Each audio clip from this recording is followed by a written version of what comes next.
Now come to Prime Minister's questions. Paul Ward. Question number one, Mr. Speaker. Prime Minister. Thank you, Mr. Speaker. This Saturday.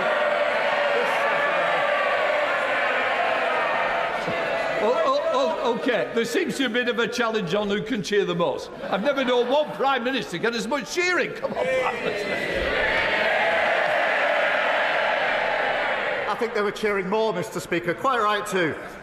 This Saturday marks the 77th birthday of our National Health Service. And I want to begin by thanking our dedicated NHS staff for their service. And in that 77th year, I'm proud that this Labour government has delivered 4 million extra appointments, 1,700 more GPs, and the lowest waiting list for 2 years.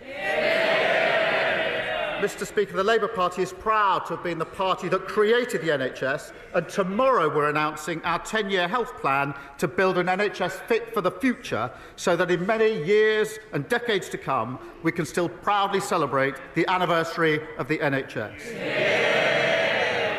Mr. Speaker, may I also wish England and Wales the best of luck in the Women's Euros. And, of course, congratulate England's under-21s on retaining the Euros.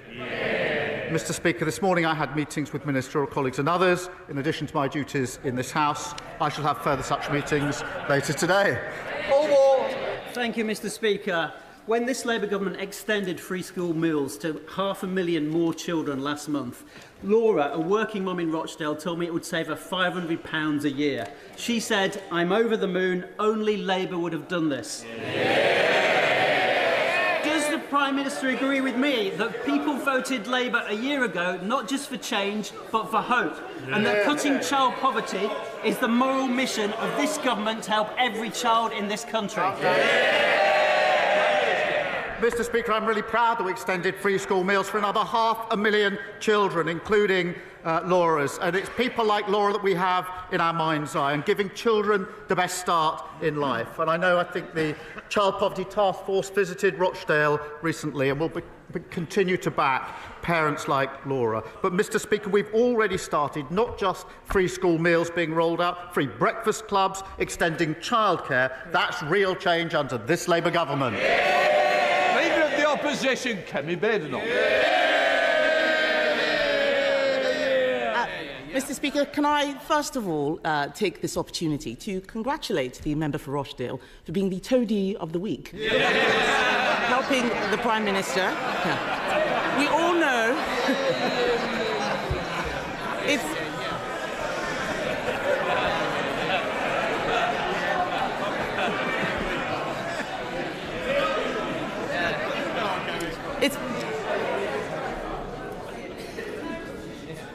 There's a lot of people wanting to catch my eye today. There are some free hits on this side. I won't waste your opportunity.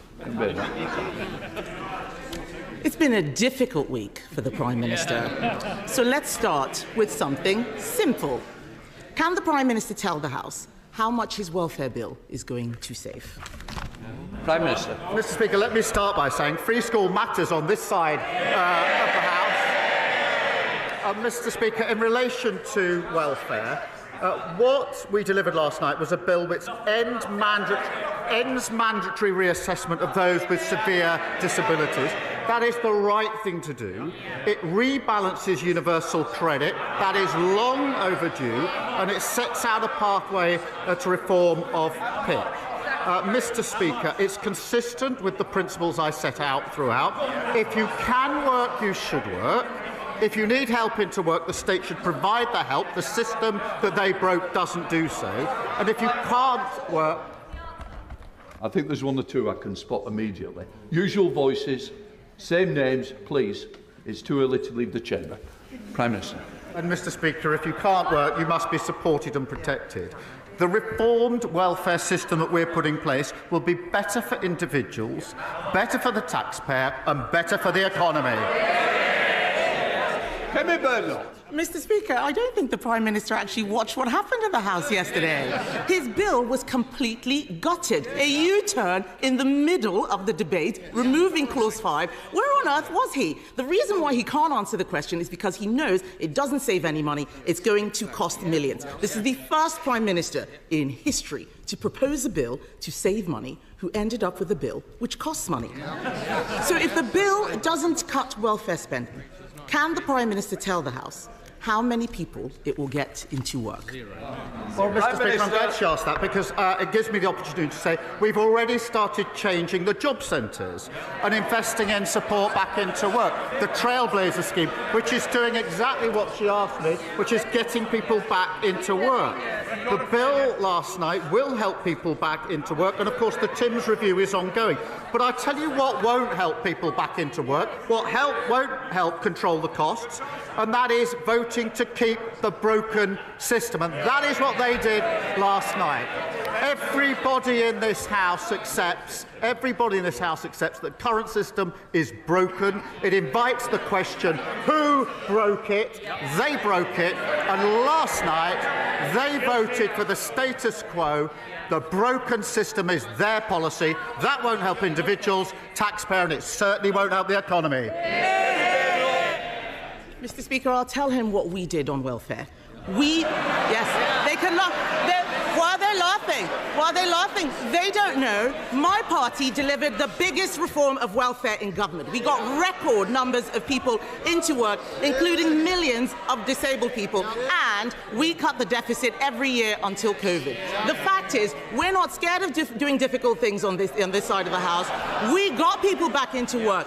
What he forgets is that since the election, since he became Prime Minister, an additional 1,000 people a day are signing on to incapacity benefits. That is 50% more than under us. 50% more than under us. And, Mr. Speaker, astonishingly, because of the mess they made yesterday, because there are no more savings, sickness benefits alone are set to rise to £100 billion on his watch. He cannot reduce that now. Order. Mr. McKee, I think we've had a run-in before. I certainly don't want any more. Seriously. You're obviously not getting your timing right because I can hear your voice every time. I'll start again, Mr. Speaker. Sickness benefits, louder for those at the back, sickness benefits are set to rise to £100 billion because of their mess. They cannot now reduce it. They can't reduce it because after last night's humiliating U-turn, we know he cannot control his MPs. They're cheering now, but you signed the amendment. Over 100 people signed that reasoned amendment until the bill was completely gutted. He said that he would take the difficult decisions, but isn't the reality that he is too weak to get anything done? Mr. Speaker, I'll tell them what they did to the welfare system. They broke it. And it's the same as the NHS. What did they do? They broke it. Same as the economy. What did they do? They broke it. They broke everything that they touched. And now she describes the broken system that we are trying to fix. What did she do? She voted against fixing the system that they broke. And I'll tell you, Mr. Speaker, and spell that out, they voted last night for the system that is keeping 1 million young people not learning or earning. That is a disgrace of their system. They voted for a system where we have 3 million people out of work on ill health, and they voted for that system. We're fixing it. We're clearing up the mess that they left, just like we're clearing up the NHS and the economy. He's got some brass neck. Has he read the papers this morning? That bill will achieve nothing. It is a pointless waste of time and is absolute proof that he doesn't have a plan. Let me tell the House what's going to happen. In November, the Chancellor is going to put up our taxes to pay for his incompetence. We on this side of the House know that you can't tax your way to growth. But people out there are frightened. Yes. These are the same people who cheered when they talked about the NI rise and the jobs tax. Why are they complaining now? People out there are frightened. Can he, Mr. Speaker, can he reassure them by ruling out tax rises in the autumn budget? Prime Minister. Mr. Speaker, she knows that no Prime Minister or Chancellor ever stands at the dispatch box and writes budgets in the future. That isn't what they did, it isn't what we did, and she knows it. But she talks about growth. For 14 years, we had stagnation, and that is what caused the problems. And I'm really pleased, Mr. Speaker, to show the progress that we're making. I can update the House. Last week, Amazon put in £40 billion of investment into this country, one of the biggest investments of its time. That brought the inward investment to £120 billion in the first year of this Labour government. Mr. Speaker, I can also tell the House that business confidence is the highest for 9 years. That's longer than the whole time that the leading opposition's been in Parliament. And the figures this week demonstrated and showed we had the fastest growth in the G7 in the first quarter of this year. What a difference to the mess they left. That's the difference a Labour government made. Mr. Speaker, he talks about jobs. Unemployment has risen every month since Labour took office. Has he spoken to Nissan, by the way, and looked at what's happening there? This man has forgotten that his welfare bill was there to plug a black hole created by the Chancellor. Instead, they're creating new ones. They're creating new ones. She looks...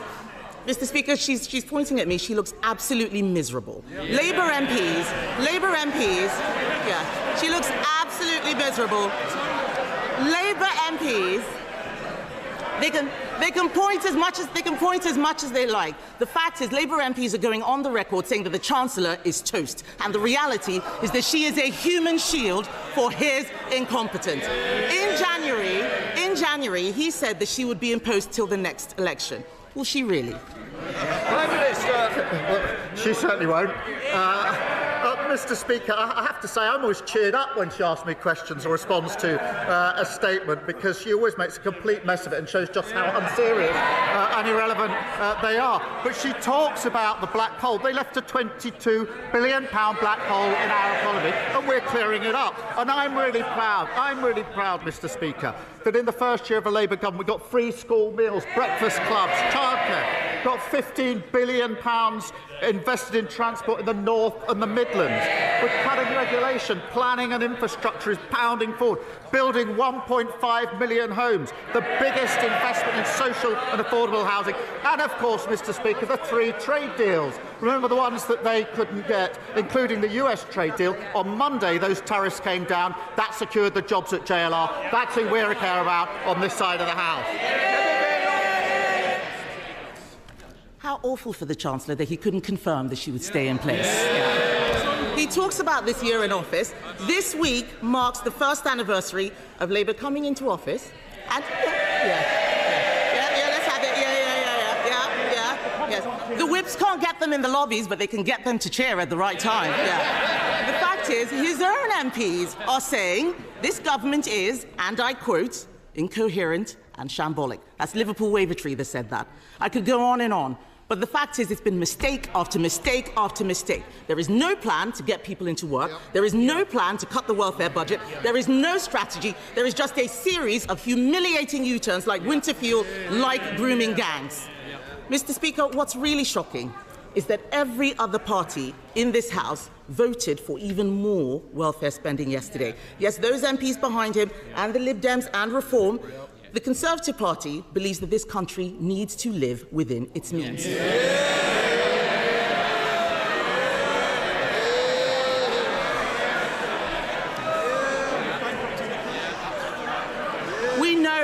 We know what we believe, Mr. Speaker, but this is a Prime Minister who has U-turned on everything he's done in office, including his own speeches, because he doesn't know what he believes. With left-wing Labour MPs now running the government, isn't it working people who will now pay the price? Mr. Speaker, this is why she always cheers me up. She talks about living within their means, having left a £22 billion black hole. Mr. Speaker, she talks about the first year. I'm really proud of our first year in government. We promised, Mr. Speaker, 2 million extra NHS appointments. We've delivered 4 million. A promise made and a promise delivered. We promised the biggest upgrade to workers' rights in a generation within the first 100 days. Promise made, promise delivered. We promised free breakfast clubs. That's a promise made and a promise delivered. Bonuses for water bosses who pollute our rivers. That's the mess they left. A promise made and a promise delivered. Creating GB Energy. A promise made and a promise delivered. The largest increase in defence spending since the last Labour government. A promise made and a promise delivered. And putting more money in the pockets of working people, particularly the 3 million who are the lowest paid through the national minimum wage. A promise made and a promise delivered.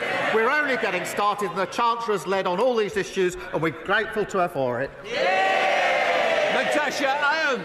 Thank you, Mr. Speaker. Mr. Speaker, unlike the members opposite, this government has not dragged its feet in banning zombie knives, ninja-style swords and its effort to tackle knife crime. And in Croydon, where youth violence has cast a devastating shadow across our communities, our local police is running a surrender scheme this month to get these dangerous weapons off our streets. So will the Prime Minister join me in commending the tireless work of Croydon's police officers?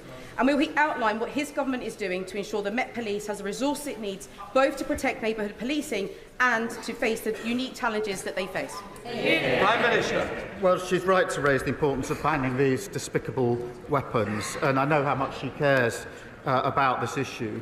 The ban on zombie knives and machetes came into effect last year, and the ban on ninja swords will come into effect this August. The Crime and Policing Bill will increase penalties for illegal sales and give the police new powers to seize knives. Mr. Speaker, I have to say this. What did the party opposite do when we put that bill before the House to take these measures? They voted against it. And knife crime went up, soared on their watch, and they've clearly learned absolutely nothing. Sir Ed Davey, Leader of the Liberal Democrats. Thank you, Mr. Speaker. Yesterday, the government was asking this House to vote for a law that would mean someone with a condition like Parkinson's or multiple sclerosis would qualify for a personal independence payment today, but someone diagnosed with the same condition with the very same symptoms in a few months' time would not. We all know that the cost of welfare needs to come down, but that was not a fair way to do it. Until he lost control yesterday, the Prime Minister was arguing for that approach. Has he changed his mind on this or not? Prime Minister. Mr. Speaker, the Stephen Timms review will take place. It's a very important review to look into this issue. But what we did do last night was end mandatory reassessments for those with severe disabilities. I thought that he and his party cared about things like that. It's the right thing to do, and they voted, Mr. Speaker, against it. We rebalanced universal credit, long overdue. I think he believes that. But what did he do last night? He voted against it. We set out a pathway to reform PIP, something he argues for every week. And what did he do when he had the chance? He voted against it. Sir Ed Davey. Mr. Speaker, the House and his backbenchers will note that he didn't answer my question. Moreover, if he looked at our proposals for welfare reform, for cutting down the bill, he wouldn't be in the mess that he's in. But moving on, Mr. Speaker, from Hillsborough to Grenfell, Primados to Horizon, the contaminated blood scandal to nuclear test veterans, the bereaved and survivors of some of our country's most appalling scandals have come together to call for a legal duty of candour and the secondary duty needed to make it practical and effective for investigations and inquiries. Now they're frightened that the government is watering down these proposals to such an extent that they would be toothless. So after months of delay, can the Prime Minister reassure campaigners that his Hillsborough Law will include a real legal duty of candour as he promised? Prime Minister. Yes, it will. And as he may know, I've known some of the families from Hillsborough for many years now. I met them over a decade ago and know exactly what they have been through, and the various other groups that have suffered similar injustices with similar follow-up, which is an additional injustice on top of the original injustice. And that's why we will bring forward a Hillsborough Law. It's a commitment I've made. I have been talking to the families in recent weeks, personally myself, to make sure that we get this right, and it is important that we get it right, but it will have a legal duty of candour. Tim Johnson. Thank you, Mr Speaker. Follow-on question. The Prime Minister visited my constituency in 2022 and told families, and I quote, "One of my first acts will be to put the Hillsborough Law on the statute book."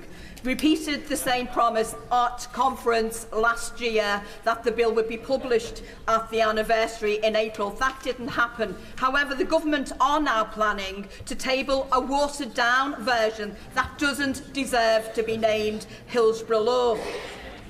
After PMQs, my honourable friend, the member for Liverpool West Derby, will introduce the real Hillsborough Law. So can the Prime Minister finally honour his promise and back the law in full? If not, why not? Prime Minister. I'm grateful to her for raising this and remember well the visit that we had. This is a really serious issue, Mr Speaker. It is important that we get it right. I am fully committed to introducing a Hillsborough law, including a legal duty of candour for public servants and criminal sanctions for those that refuse to comply. It is important we get it right.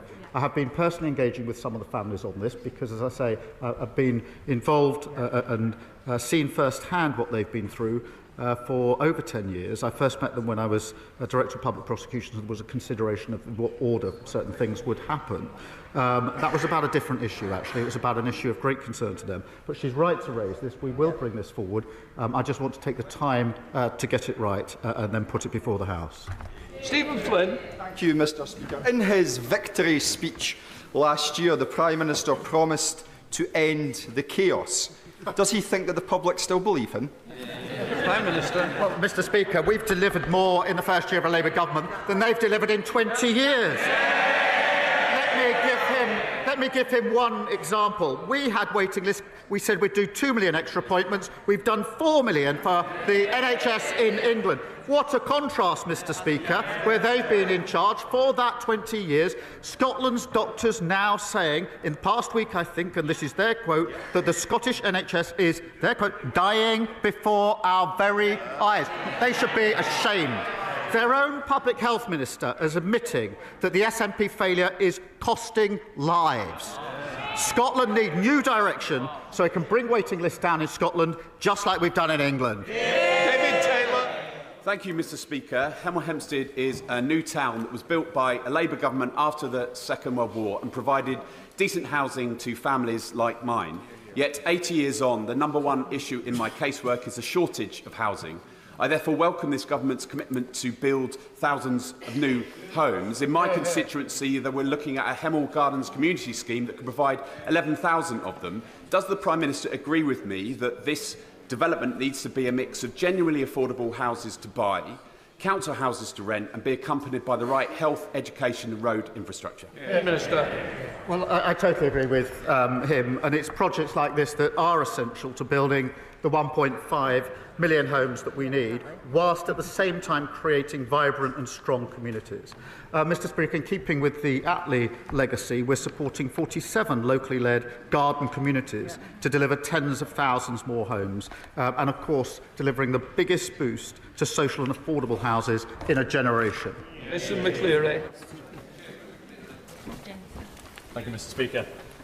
On Monday afternoon this week, a 4-year-old girl was seriously injured after being hit by a car on Lewis Road just off the A259 in Newhaven, in my constituency. I can report to the House that she's recovering well in hospital. Residents in Newhaven, Seaford and nearby Sussex coastal towns have been warning about how unsafe these roads are. Indeed, the County Council submitted a fully costed plan for safety improvements on the A259 to government, but funding remains blocked. So I'm asking, or appealing to the Prime Minister directly, will he personally intervene to unblock the funding needed to make the A259 and surrounding roads safer to ensure there is never a repeat of an incident like this?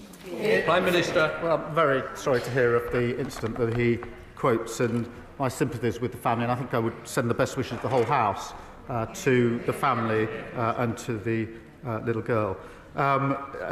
He speaks about this A259. I do hear a lot about this road because it runs through the constituency of my honourable friend for Brighton, Kemp Down and Peacehaven. And I know it needs addressing, and I know how strongly they've both been raising this and campaigning on it. A decision is going to be set out shortly. I think he has met the Roads Minister, but I'll make sure that he's kept fully updated of developments. Olivia Bailey. Thank you, Mr. Speaker. I am proud to represent thousands of people working in the defence sector. Ordinary people doing extraordinary jobs to keep our country safe. And I was delighted that the Defence Secretary recently joined me in my constituency to mark this government's £15 billion investment in the atomic weapons establishment. Does the Prime Minister agree with me that our commitment to defence sector investment is vital not just for our national security, but for jobs, opportunity and growth in constituencies like Reading West and Mid-Berkshire?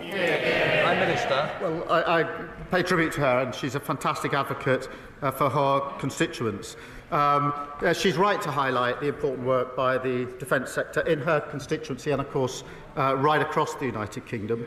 We are investing £15 billion in our sovereign nuclear warhead programme. That will support, Mr. Speaker, nearly 10,000 jobs, including many in her constituency. And that's the defence dividend in action, a historic boost to defence spending, represented and reflected in good, well-paid jobs across the United Kingdom. Adrian Ramsey. Thank you, Mr. Speaker. Given that the government appears to be in listening mode, will the Prime Minister agree to scrap other measures that are pushing more people into poverty, such as the cruel two-child benefit cap and the harsh and totally unacceptable cuts to universal credit for ill and disabled people, which remain in yesterday's dog's breakfast of a bill? Prime Minister. Well, Mr. Speaker, I don't want to be ungenerous, but I don't think I'm going to be listening to him or his party. They were the ones that put an £80 billion unfunded tax commitment before the electorate of the last election. And they're the ones that talk about change and clean power, but every single time there's an infrastructure project or there's any change that's needed, they block it, including their own constituencies. Joe White. Thank you, Mr. Speaker. Whilst we all revere the football stars of the past, many are struggling with welfare issues, including organised financial fraud and head injuries linked to the onset of dementia. May I give the Prime Minister this letter on player welfare from 303 former players? Local champions like John Stiles and international superstars including Kevin Keegan and Graham Souness have signed it. Would he agree to request to meet a group of ex-players as cited in the recent letter to the Prime Minister from one of his heroes, Michael Thomas, who of course shone when he played for Arsenal and Liverpool? Prime Minister. Can I just start by congratulating Dawn Assel on her recent and richly deserved MBE for her work on behalf of former players. I do remember Michael Thomas very well, putting that goal in injury time, Mr. Speaker, in 1989 to take the lead. It was a fantastic victory. I have had the pleasure of meeting him and actually discussing with him the very campaign that she raises. I'll certainly meet him again, because athletes have brought us so much joy. We should have proper support from their sporting bodies on health and welfare, and we will ensure that they do. Steph Aquarell. Thank you, Mr. Speaker, and I refer members to my role as a serving county councillor. Mr. Speaker, July is Good Care Month, and Jane Austen told us the best place for convalescence by the sea is Cromer in my constituency. However, thanks to Norfolk's Conservative County Council, Cromer risks losing its convalescence facility forever. Reablement centres like Benjamin Court are exactly what the NHS needs, and yet the Tories are shutting it down. Will the Prime Minister ensure that the relevant Health Minister meets with me and concerned local campaigners to discuss what could be done to save Benjamin Court? Prime Minister. Well, I thank him for raising this important issue, and decisions around services are matters for the Integrated Care Board, and that means they're taken locally, obviously.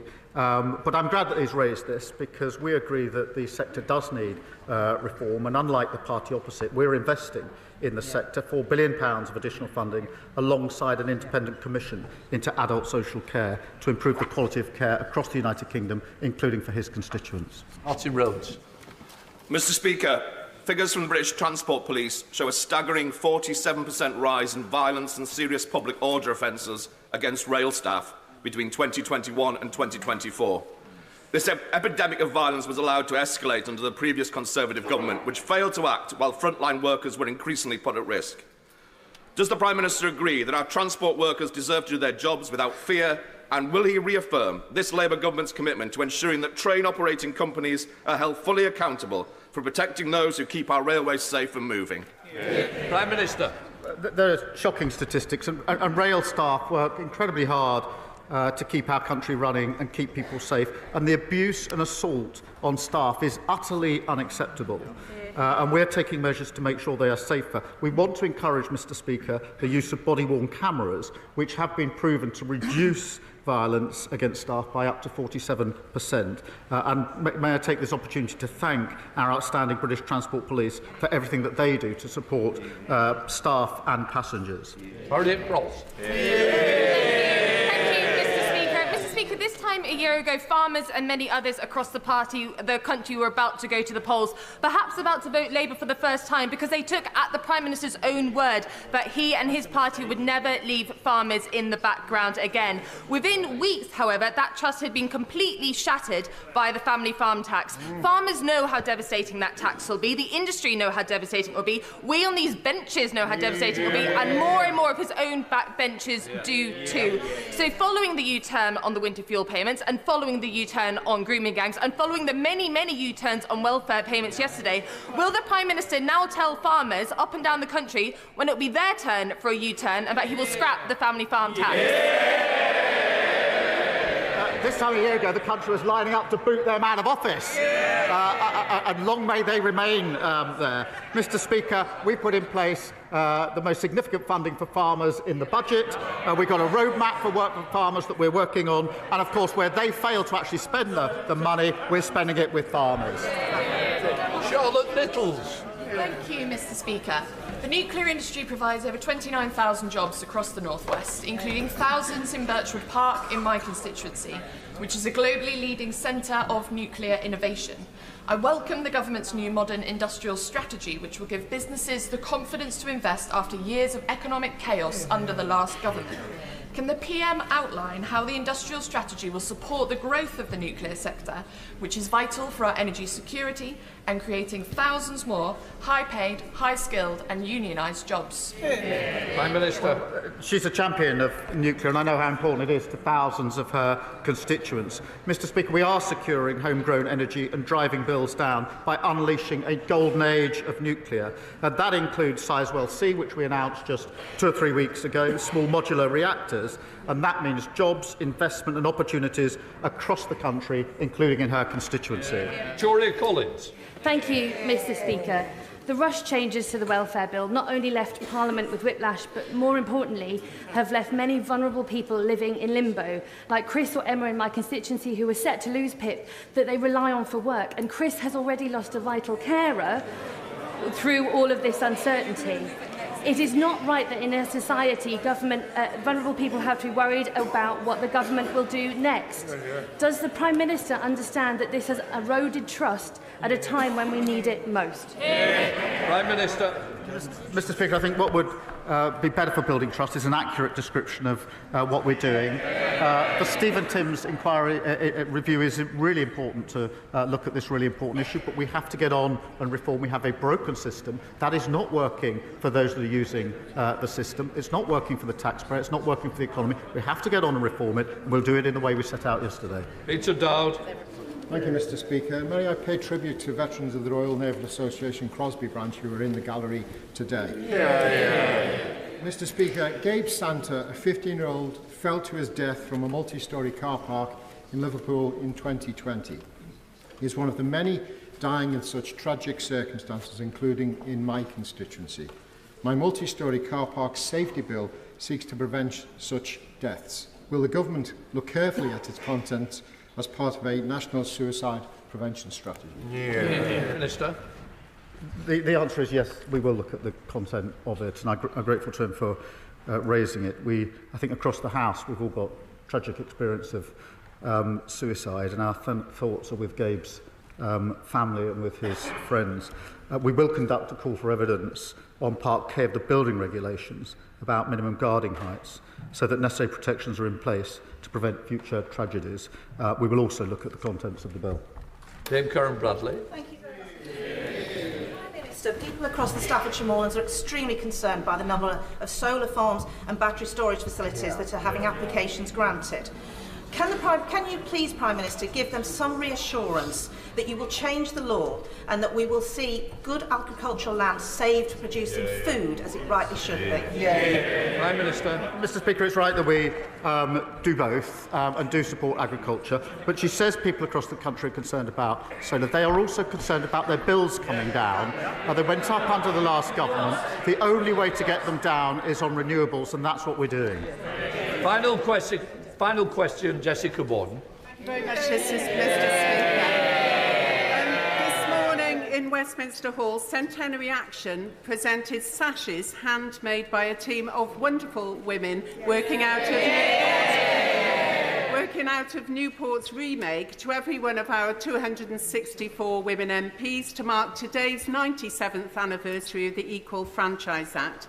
Will the Prime Minister join me in welcoming this initiative, which celebrates the contribution women make in public life? And although we now have a record number of women MPs, does he agree we must ensure we continue to break down barriers for women on our way to achieving the mission of a gender-equal Parliament? Can I, through her, thank the women in her constituency for their hard work on this initiative, and having 264 women MPs is a really significant progress in this House. I'm incredibly proud that at the last election we saw 100 new female Labour MPs elected, meaning the number of female MPs in the Labour Party is now at a record high. And on the 97th anniversary of the Equal Franchise Act, it should be a source of great pride to the House that we have a record number of female members. That completes Prime Minister's questions. Let the front bench change over.